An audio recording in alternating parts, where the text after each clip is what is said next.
রাগের মাথায় আপনি সন্তানকে বললেন তুই মর, ফেরেশতারা বলল আমিন। তোর ভবিষ্যৎ অন্ধকার, ফেরেশতারা বলল আমিন। রেগে মেগে আপনি আপনার মেয়েকে বললেন জীবনেও তোর কপালে স্বামীর ভাত জুটবে না, ফেরেশতারা আবারও বলল আমিন। আচ্ছা, আপনি না সেই ব্যক্তি যে তার নিজের জীবনের চাইতেও সন্তানকে বেশি ভালোবাসেন? আপনি না সেই ব্যক্তি যে তার সন্তানের জন্য হাসতে হাসতে নিজের জীবনটাও দিয়ে দিতে পারেন? আপনি না সেই ব্যক্তি যে আল্লাহর কাছে নিজের চাইতেও সন্তানের জন্য বেশি দোয়া করে? তাহলে কি করে নিজের হাতে নিজের সন্তানের এত বড় ক্ষতি করতে পারলেন? Doesn't make any sense. Common sense বলতে কিচ্ছু নাই আপনাদের?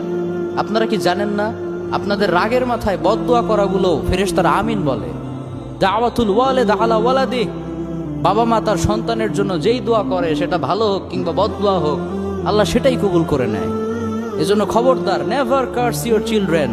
রাগের মাথায় কখনো সন্তানকে অভিশাপ করবেন না। খুব বেশি রাগ উঠে গেলে তার জন্য উল্টা